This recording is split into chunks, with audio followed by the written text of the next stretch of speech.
If you're moving to Chandler, Arizona in 2026, you've probably heard the same three things.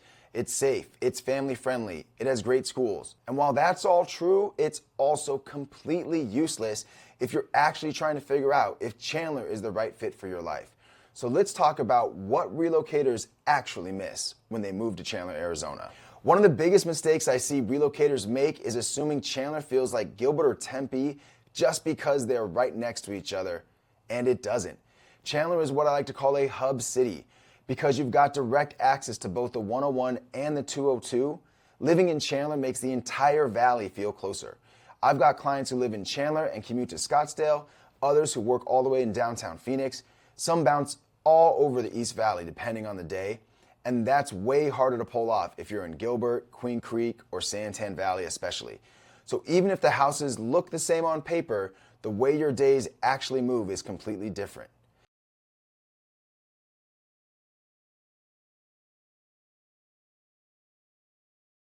That flexibility matters a ton. Daily life in Chandler is intentionally easy. Chandler is one of the best designed cities in the valley. Yes, the entire Phoenix area is on a grid, but Chandler executes it really well. Most neighborhoods are close to freeways, so even longer drives don't feel as heavy. There's gas stations on every corner, lots of grocery stores, Target, gyms, schools.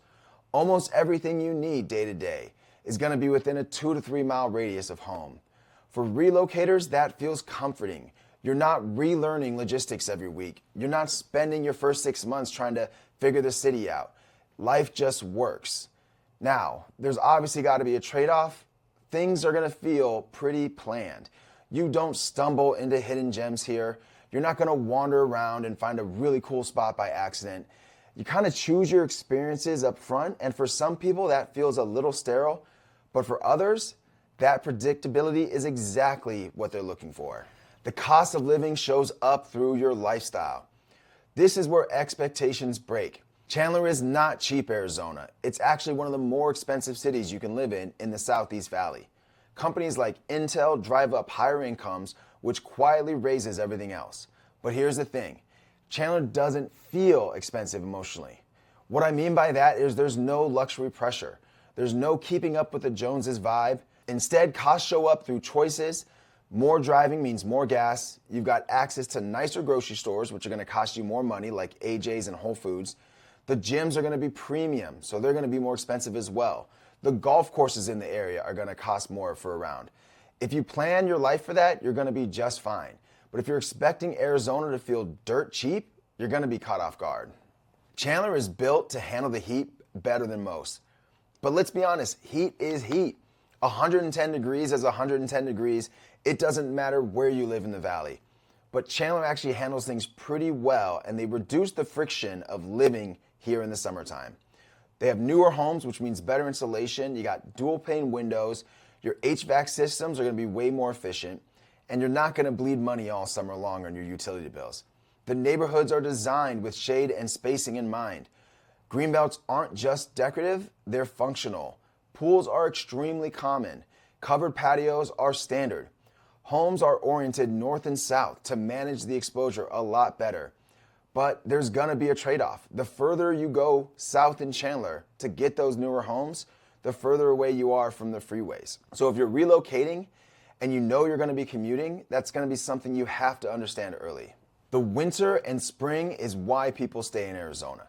Let's talk about summer just for a second. Yeah, it's gonna be brutal, but the fall, winter, and spring, that's where Chandler earns its reputation. It's gonna be 70s during the day, high 40s, low 50s at night. A lot of people move here, they're wearing shorts and hoodies year round. The patios are packed at restaurants. Spring training brings a lot of energy to the area. People are outside again. What you're not dealing with? There's no snow. There's no scraping windshields. There's no shoveling driveways at 6 a.m. Winter and the spring are not just a bonus here, it's going to be the validation for why you moved to Arizona in the first place. Let's talk about waterfront living and golf course homes. Here's something most relocators don't realize Chandler offers. We have lots of waterfront communities and tons of golf course living. Chandler has lakefront neighborhoods, yes, lakes in the desert, albeit they're man-made, but your home's gonna back up to the water. You're gonna have a private dock. You can go paddleboarding. It's just a completely different aesthetic than people think about typically when they think about Arizona and the desert landscape. We have communities like Ocotillo that offer a resort style feel without ever leaving your neighborhood. And then you also have homes that are on lots of golf courses. So when you look out your backyard, you're staring at greenery. Living on or near a golf course is a real option here in Arizona, and it's not just a luxury play. If you're not into golf or you just want the open space and an elevated lifestyle feel, it's worth knowing that these pockets exist. Most people who are searching Chandler homes online never see this side of the city, but it's here and it can change your entire experience living here. Micro location matters more than Chandler.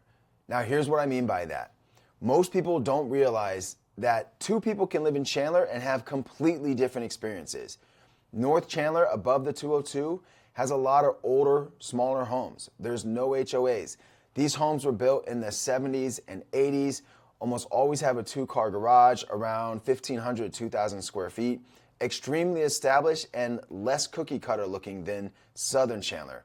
But if you head south of the 202, Chandler has newer homes with larger lots, more master plan communities, which means the prices are higher and there's a strong HOA culture, but you get the green belts and the parks and the community pools that everybody's looking for.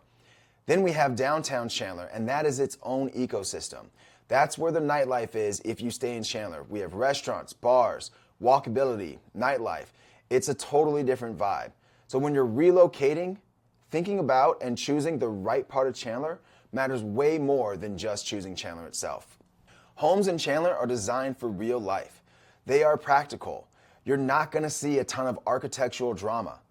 Most were built by big production builders, and so the designs repeat themselves. You have a lot of 3 to 5 bedroom homes, a lot of single-story ranch style, 3-car garages, your typical granite countertops, desert landscape. If uniqueness matters deeply to you and you want something that feels custom or one of a kind, then Chandler might feel boring. It's one of those places where you might actually pull into your neighbor's house because it looks exactly the same as yours on the outside.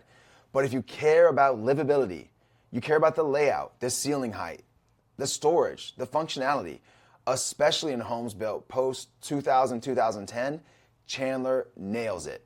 Another thing is Chandler values stability over energy. Chandler is very predictable.